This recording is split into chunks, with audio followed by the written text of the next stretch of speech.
શાંતતા શીખવે છે કે કેવી રીતે આપણે પ્રકૃતિના સાનિધ્યમાં રહીશું તો ખૂબ જ શાંતિથી અને સરસ રીતે જીવન જીવી શકીશું.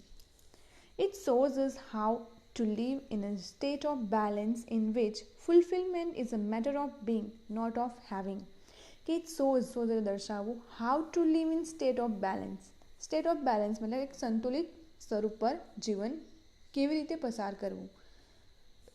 ઇન વિચ કે જ્યાં ફૂલફિલમેન્ટ મતલબ પ્રાપ્ત કરવું, is a matter of being not of having. કે ફૂલફિલમેન્ટ મતલબ કંઈક પ્રાપ્ત કરવું ખરેખર જરૂરી છે. હેવિંગ એટલે વસ્તુ હોવી જરૂરી નથી. વસ્તુને સમજો કે જીવનમાં શાંતિ હોવી જરૂરી છે. જીવનમાં જે આપણી મટીરિયલ ડિઝાયર્સ છે, હેવિંગ મતલબ આપણી જે ક્રેવિંગ છે કે મને આ જોઈએ છે, મને આ વસ્તુ વગર નહીં ચાલે, તો ત્યાં હેવિંગનું મહત્ત્વ નથી, ત્યાં બિંગનું મહત્ત્વ છે. મતલબ જે છે આપણી પાસે તેમાંથી સંતોષ લેવાનો છે. મને આ જોઈએ છે તો મને સંતોષ મળશે એની વાત નથી. It connects us with the source of creativity and happiness within ourselves so that we can permanently overcome our psychological problems. કે it connects मतलब જોડવું, સોર્સ સ્ત્રોત, ક્રિએટિવિટી રચનાત્મકતા, હેપીનેસ એટલે કે ખુશી, within ourselves એટલે પોતાની, within એટલે અંદર, so that કે જેથી we can permanently એટલે કાયમી ઓવરકમ અવર સાયકોલોજીકલ ડિઝીઝ કે આપણા માનસિક સમસ્યાઓને ઓવરકમ જીતી શકીએ. શું કહેતી જોઈએ તો it કનેક્ટ્સ us with sources. It એટલે કોણ? આયુર્વેદ. તો આયુર્વેદ આપણને આપણા જીવનમાં રહેલી ક્રિએટિવિટી અને હેપીનેસના સોર્સિસ સાથે જોડે છે કે જેથી we can permanently overcome our psychological problems. જેથી આપણે કાયમી ધોરણે આપણા સાયકોલોજીકલ એટલે કે માનસિક સમસ્યાઓને ઓવરકમ જીતી શકીએ. Ayurveda provide a real solution to our health problems which require to change how we live, think and observe. Provide એટલે પૂરું પાડવું, real solution એટલે કે સાચો ઉપાય, health problems એટલે સ્વાસ્થ્યને લગતી સમસ્યાઓ, requires એટલે કે જરૂરી હોવું, change એટલે બદલવું, how we live કેવી રીતે જીવીએ છીએ, થિંક વિચારીએ છીએ અને ઓબ્ઝર્વ એટલે કે નિરીક્ષણ કરીએ છીએ. તો આયુર્વેદ એ આપણને આપણા સ્વાસ્થ્યની સમસ્યાઓનું સાચું નિરાકરણ આપે છે કે જે change how we live, think and observe આપણે કેવી રીતે જીવીએ છીએ, વિચારીએ છીએ અને નિરીક્ષણ કરીએ છીએ તેને બદલવાની જરૂર છે. ડેફિનેટલી તમારી લાઈફ જો તમે અર્લી મોર્નિંગ મતલબ અર્લી મોર્નિંગ તો નહીં કહેવાય, તમે 9 કે 10 વાગે ઉઠતા હોય, રાત્રે 12 કે 2 વાગે ઊંઘતા હોય, તો is it a proper lifestyle or is it a proper time to sleep and wake? No. Healthy રહેવા માટે આપણે કહીએ ને કહેવત છે, કેવી કહેવત છે? પહેલું સુખ તે જાતે નરિયા. અને બીજું છે જે સવારે વહેલો ઉઠે રાત્રે શું કરવાનું? વહેલું ઊંઘી જવાનું. રાત્રે વહેલું ઊંઘી જવાનું મતલબ 7 કે 8 વાગે નથી ઊંઘવાનું. આપણે આરામથી 10 વાગે કે 11 વાગ્યા સુધી રીડિંગ કરીને ઊંઘી શકીએ. તો વહેલી સવારે 5 to 6 o'clock ઉઠવું એ હેલ્ધી લાઈફસ્ટાઈલ છે. Levels of Ayurvedic healing.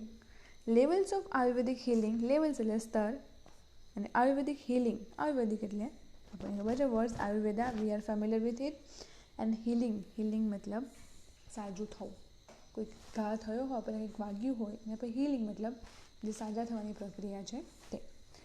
Ayurveda recognises 4 primary levels of healing. કે આયુર્વેદ એ હિલિંગ મતલબ જે સાજા થવાની ક્રિયા છે એના 4 પ્રાઇમરી એટલે કે પ્રાથમિક પાસાઓ અથવા લેવલ સ્તર ઓળખાવે છે. ફર્સ્ટ છે ડિઝીઝ ટ્રીટમેન્ટ. ડિઝીઝ ટ્રીટમેન્ટ મતલબ ડિઝીઝ એટલે રોગ, ટ્રીટમેન્ટ એટલે સારવાર, રોગની સારવાર. ડિઝીઝ પ્રિવેન્શન એટલે અટકાવવું કે રોગનો અટકાવ. લાઈફ ઇન્હાન્સમેન્ટ. લાઈફ એટલે જીવન, ઇન્હાન્સમેન્ટ એટલે વૃદ્ધિ, જીવનની વૃદ્ધિ. Awareness development. અવેરનેસ એટલે જાગૃતિ અને ડેવલપમેન્ટ એટલે વિકાસ કે જાગૃતિનો વિકાસ. For most of us medical treatment begins when we fall ill. Right or wrong? આપણામાંથી મોટાભાગના માટે medical treatment begins when we fall ill, કે જ્યારે આપણે બીમાર થઈએ છીએ, ઇલ એટલે બીમાર થવું, ત્યારે આપણી મેડિકલ ટ્રીટમેન્ટ ડાક્ટરી સારવારની શરૂઆત થાય છે. રાઈટ. તમને ફીવર આવ્યો હોય તો તમે ડૉક્ટર પાસે જાઓ, કે તમને ફીવર આવવાના પહેલાં 5 દિવસ પહેલાં ખબર પડી જાય, હા મને 5 દિવસ પછી ફીવર આવવાનો છે, તો let me visit doctor and take medicine, એવું છે ના. તો આપણે કોઈ બી બીમારી આવે છે ત્યારબાદ ડૉક્ટરની મુલાકાત લઈએ છીએ. It is form of disease treatment, કે એ ડિઝીઝ ટ્રીટમેન્ટ એટલે રોગની સારવારનું ફોર્મ એટલે કે સ્વરૂપ છે. A response to a condition that has already occurred. Response મતલબ પ્રતિક્રિયા આપવી, કન્ડિશન એટલે સ્થિતિ, અકર એટલે બનવું, ઘટિત થવું, કે જે ક્રિયા ઘટિત થાય છે તે પરિસ્થિતિને આ એક તેની પરિસ્થિતિની પ્રતિક્રિયા છે. મતલબ ક્રિયા કઈ? ફીવર આવવાની, અને પ્રતિક્રિયા કઈ? ડૉક્ટર પાસે જઈને મેડિસિન લેવાની. It aims at fixing something already broken. Aims મતલબ લક્ષ્ય, ફિક્સિંગ એટલે જોડવું, બ્રોકન એટલે તૂટેલું, કે એનું લક્ષ્ય છે જે ઓલરેડી પહેલેથી જ તૂટેલું છે એને જોડવાનું છે. However, જો કે if medicine begins with the treatment of disease, medicine begins with the treatment of disease મતલબ રોગની સારવારની સાથે મેડિસિન દવાની શરૂઆત થાય.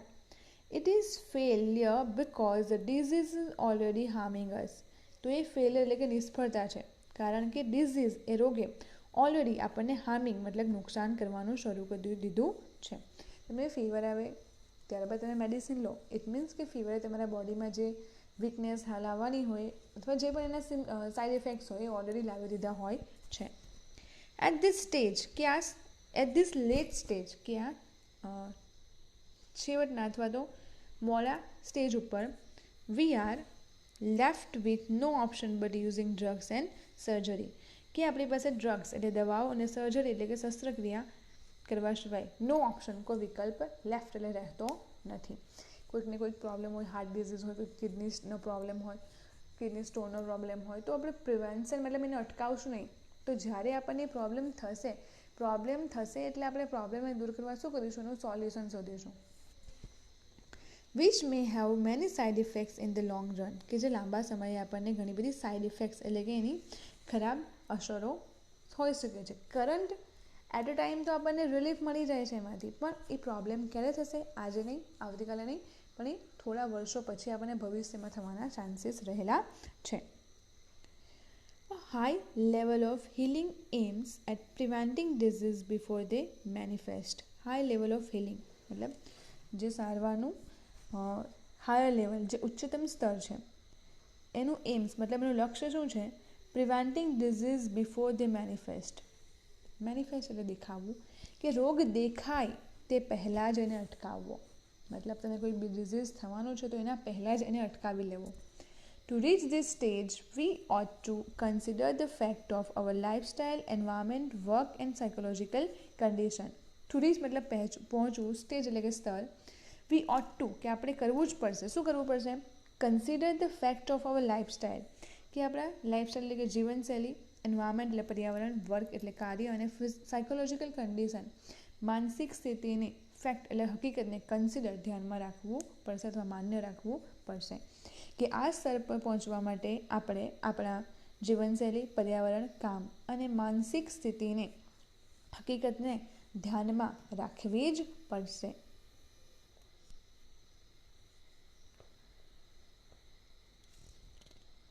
આગળ જોઈએ. We must eliminate the wrong factors in our daily lives that makes us helpless to disease. Eliminate મતલબ દૂર કરવું, wrong factors ખરાબ પાસાઓ, daily lives દૈનિક જીવન, રોજિંદુ જીવન, make એટલે બનાવવું, helpless એટલે કે મદદહીન, disease એટલે કે રોગ, કે આપણા રોજિંદા જીવનમાં જે રોંગ ફેક્ટર્સ ખરાબ પાસાઓ આપણને બીમારી સામે મદદહીન બનાવે છે તેને આપણે મસ્ટ એલિમિનેટ દૂર કરવું જ પડશે. આપણને ખબર હોય કોઈ ડિઝીઝ એવા છે કે એ ડિઝીઝ કોઈને થઈ જાય તો એમાંથી બહાર આવવું ખૂબ જ ટફ થઈ જાય છે. તો આપણે એ ડિઝીઝ આવવાની રાહ શા માટે જોવી? એના કરતાં એ ડિઝીઝ આવતું હોય તેવા જે પણ આપણી લાઈફસ્ટાઈલમાં રોંગ ફેક્ટર્સ છે, જે રોંગ અથવા અયોગ્ય રીતે આપણે કામ કરીએ છીએ, એને જ દૂર કરી દઈએ તો to some extent we are always sick. Some extent એટલે કે કેટલાક સ્તર સુધી વી ઓલવેઝ સિક. સિક મતલબ બીમાર, કે આપણે મોટે ભાગે અથવા હંમેશા બીમાર જ હોઈએ છીએ. બિકોઝ કારણ કે our life it self is unstable, કે આપણું જીવન જ અનસ્ટેબલ એટલે કે અસ્થિર છે, અસ્થાયી છે. નોર્મલી આપણને હેડેક, બોડી એક થોડું ઘણું ચાલુ આપણું લાઈફમાં ચાલુ જ હોય, રૂટીનમાં ચાલુ જ હોય. આજે થોડું હેડેક જેવું લાગે છે, આજે થોડુંક શરીરમાં સારું નથી લાગતું, મતલબ શું છે આ? It's a symptoms of that, symptoms of our unhealthy lifestyle. They are always some disease attacking us. કેટલાક ડિઝીઝ, રોગો છે કે જે આપણે હંમેશા અટેક એટલે કે હુમલો કરતા રહે છે. Particularly in changes off season or in the ageing process. Particularly મતલબ ચોક્કસ રીતે ફોકસ કરીએ કઈ વસ્તુ, કઈ ડિઝીઝ આપણી પાસે હંમેશા અટેકિંગ કરવાના મોડ પર હોય, તો એક છે ચેન્જીસ ઓફ સિઝન્સ, કે ઋતુઓનો બદલાવ, અને બીજું છે એજિંગ પ્રોસેસ, કે આપણી ઉંમરની વૃદ્ધિ મતલબ વિકાસ, કે આપણી ઉંમરની જેમ જેમ વધતી જશે તેમ તેમ એમાં પ્રોબ્લેમ્સ આવવા લાગે છે. લાઈક સિઝન ચેન્જ થાય એટલે આપણને કોલ્ડ થાય, કફ થતો હોય, ફીવર થતો હોય, અથવા એજ આવતી હોય, એજ વધે મતલબ શું થાય? જે ઇમ્યુનિટી સિસ્ટમ છે, મતલબ રોગ પ્રતિકારક શક્તિ છે, ધીમે ધીમે ઓછી થવા માંડે. Health is a matter of કન્ટિન્યુઅલ adjustment, કે સ્વાસ્થ્ય એ કન્ટિન્યુઅલી સતત એડજસ્ટમેન્ટ એટલે કે વ્યવસ્થાપન અથવા તો એક એડજસ્ટમેન્ટ કરવાનો એક મેટર છે. Life navigating a ship upon the sea, કે લાઈફ મતલબ અહીં કમ્પેર કર્યું છે. નેવિગેટિંગ મતલબ દિશા સૂચિત કરવું, સીપ એટલે કે વાહન, અપોન ધ સી એટલે કે દરિયામાં જાણે કે વાહનને આપણે દિશા સૂચન કરતું હોય છે. એક્ઝેક્ટલી લાઈફમાં હેલ્થ પણ એ આપણી લાઈફ કેવી રીતે પસાર થશે એનું દિશા સૂચક છે. અવર health is an on going concern. Concern મતલબ ચિંતા, કે આપણું હેલ્થ એ આપણું હંમેશા રહેલી ચિંતા છે, અથવા તો એક કન્સર્નનો વિષય છે કે ભાઈ આપણે આપણી લાઈફ હેલ્ધી જીવવી હોય તો કેવી રીતે જીવવી. Third level of treatment is life enhancement therapy, કે થર્ડ લેવલની જે સારવાર છે એનું નામ છે જીવનની વૃદ્ધિની થેરાપી, મતલબ એક પદ્ધતિ. which aims at improving our vitality and enabling us to live longer, કે જેનું એમ ધ્યેય શું છે? ઇમ્પ્રુવિંગ મતલબ સુધારો, અવર વાઇટાલિટી મતલબ કે આપણી કાર્યશક્તિ, and enabling us to live longer એટલે લાંબુ જીવન જીવન, અનેબલિંગ મતલબ સક્ષમ બનાવવું. તો શું કહે છે કે લાઈફ એન્હાન્સમેન્ટ થેરાપીનું મેઇન લક્ષ્ય શું છે? કે આપણી જે કાર્યશક્તિ છે અને આપણા જે જીવનને લાંબુ જીવવા માટે આપણને સક્ષમ બનાવવાનું છે, કે ભાઈ આપણી લાઈફસ્ટાઈલને સુધારો કરવો જોઈએ અને જીવનમાં લાંબુ જીવી શકીએ અને હેલ્ધી જીવી શકીએ તે તરફ ફોકસ કરાવવાનું છે. It does not merely prevent disease but shows us how to increase our positive energy, કે ફક્ત મેરલી એટલે ફક્ત, પ્રિવેન્ટ એટલે અટકાવવું, ડિઝીઝ એટલે રોગો, કે એનું કાર્ય ફક્ત રોગોને અટકાવવાનું જ નથી, પરંતુ shows us how to increase our positive energy, કે આપણી પોઝિટિવ એનર્જી, હકારાત્મક ઉર્જાને કેવી રીતે ઇન્ક્રીઝ કરવી, કેવી રીતે વધારવી તે પણ દર્શાવે છે. Ayurveda aims at creating health, avoiding disease and helping us live longer, કે આયુર્વેદનું ધ્યેય ક્રિએટિંગ હેલ્થ સ્વાસ્થ્ય સારું બનાવવું, અવોઇડિંગ ડિઝીઝ રોગોને દૂર કરવા, હેલ્પિંગ અસ લીવ લોંગર કે આપણને લાંબુ જીવન જીવવા માટે મદદ કરવાનો છે. The fourth level of Ayurvedic healing is awareness development, કે આયુર્વેદનું ચોથું સ્તર છે અવેરનેસ ડેવલપમેન્ટ, મતલબ જાગૃતિનો વિકાસ કરવો, કે જે આપણા લાઈફ, આપણા સ્વાસ્થ્યને લઈને જે બેદરકારી અને જે ગેરસમજ રહેલી છે તેને દૂર કરી આપણી અવેરનેસમાં વધારો કરવો. This requires a spiritual approach to life, કે એના માટે જીવન તરફ સ્પિરિચ્યુઅલ એટલે કે આધ્યાત્મિક અપ્રોચ એટલે કે આપણો રસ્તો અથવા તો આપણું વિચાર શક્તિ હોવી જોઈએ. To be healthy is important but health is not an end in self, કે હેલ્ધી એટલે કે સ્વસ્થ રહેવું એ મહત્ત્વનું છે, પરંતુ health is not an end in itself, પરંતુ ફક્ત સ્વાસ્થ્ય એ એનો અંત નથી, મતલબ ખાલી આપણે હેલ્ધી લાઈફ જીવીએ એ જ મહત્ત્વનું નથી. એની સાથે બીજા ઘણા બધા પાસાઓ પણ જોડાયેલા છે. It is not enough merely to prolong our lives, કે ફક્ત આપણું જીવનને પ્રોલોંગ મતલબ ટકાવી રાખવું, લાંબા સમય સુધી ટકાવી રાખવું એ જરૂરી નથી. And have better energy to do the things we want, અને આપણે જે કરવા ઈચ્છીએ છીએ તેના માટે બેટર એનર્જી, સારી એનર્જી જળવાઈ રહે તે પણ જરૂરી છે. We ought to consider what we are using our energy for and why, કે આપણે એ વાતને કન્સિડર ધ્યાનમાં રાખવું જોઈએ કે what we are using our energy, કે આપણે આપણી એનર્જી શાના માટે ઉપયોગ કરી રહ્યા છે અને શા માટે ઉપયોગ કરી રહ્યા છે. તમે ઘણીવાર લોકોના મોઢેથી સાંભળતા હશો કે મને તો ઘણું બધું કરવું છે પણ આ ઉંમરે હવે હું કરી શકતો નથી કે કરી શકતી નથી.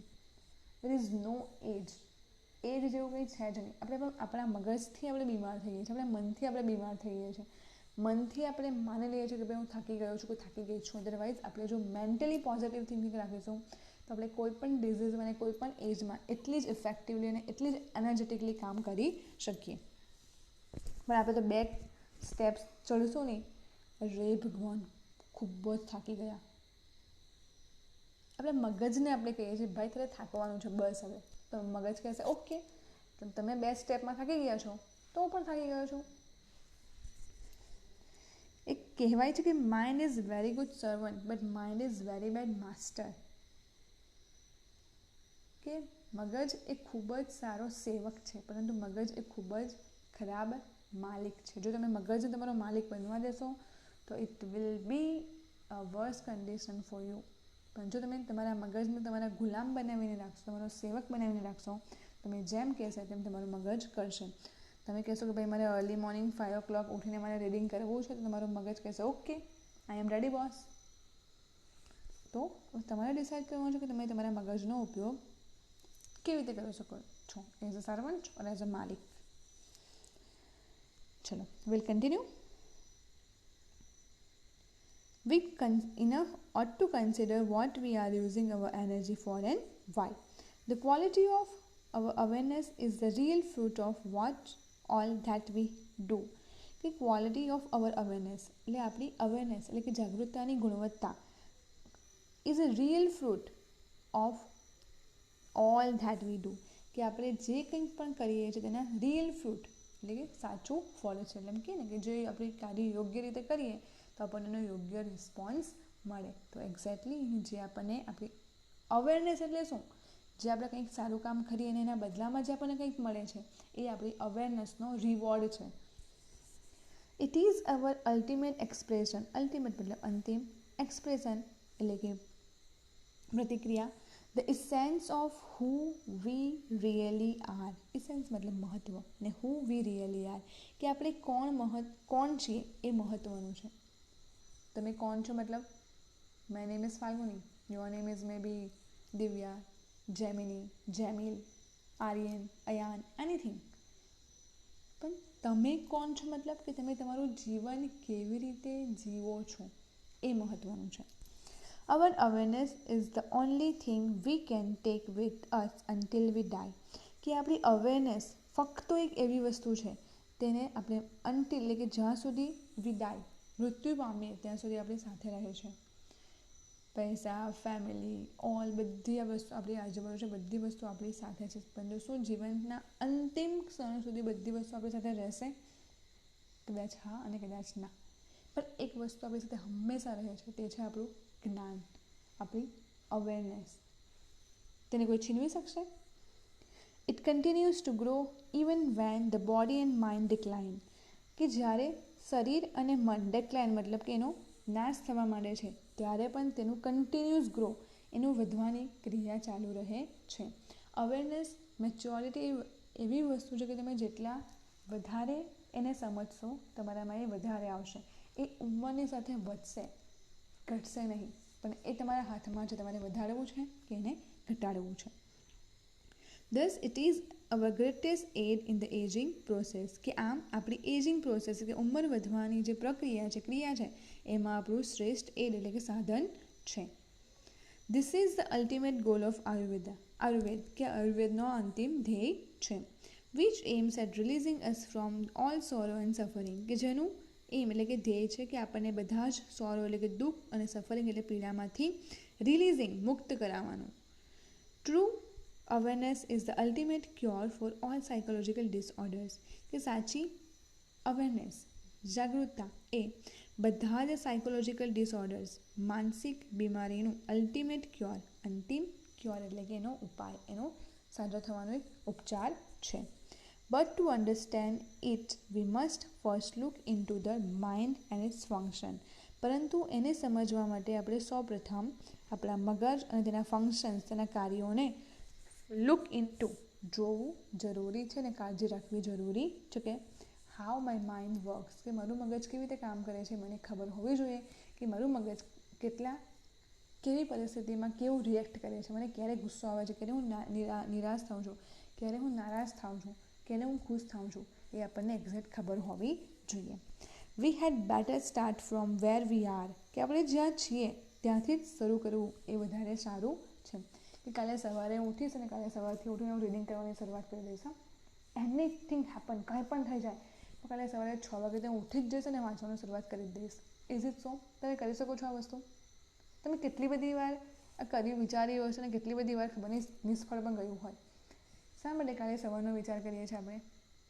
જસ્ટ અત્યારે જ નહીં કરીએ. કલ કરીએ સો આજ કરીએ સો અબ, પદ में प्रलय हो जाएगा, બહુ કરેગા કબ. તો કાલની અથવા તો 2 કલાક પછી શા માટે આપણે રાહ જોવી? રાઇટ નાઉ, રાઇટ હિયર, અહીંથી જ સ્ટાર્ટ કરી દઈએ. In this direction our journey proceeded, કે આ દિશામાં આપણી મુસાફરી પ્રોસીડેડ મતલબ શરૂ થઈ છે. નાઉ થિંક વેર યુ આર, કે તમે ક્યાં છો, તમારી લાઈફમાં શું કરવું છે, વિચારો અને તમારા મગજને તમારા કામમાં લો. As I told you, mind is a very good servant. મગજ એ ખૂબ જ સારો સેવક છે. તમારું જે ગોલ હોય, તમારું જે 12th પછી તમારું જે ધ્યેય છે, તમે જ્યાં બેસો છો, તમે જ્યાં રીડિંગ કરો છો, ત્યાં એક સરસ મજાની વોલ ઉપર એને બનાવીને લખો કે I want to be dash. ડેશમાં મતલબ તમારે જે બનવું છે, એન્જિનિયર, ડૉક્ટર, સાયકિયાટ્રિસ્ટ, કોઈ government servant, IPS, whatever. તમે એવું ધ્યેય લખો કે મારે આઈ વોન્ટ ટુ બી મારે આ બનવું છે, ડૉક્ટર, એન્જિનિયર, વોટ એવર. લખો બાજુમાં I will score this percentage in my 12th standard, કે હું મારા 12th સ્ટાન્ડર્ડમાં આટલા પર્સન્ટેજ સ્કોર કરીશ. રોજ એને વાંચો, રોજ રીડિંગ કરો. No one can stop you to gain your desired goal. Okay students, just be positive, be healthy, just keep reading and keep watching our channel. Thank you so much.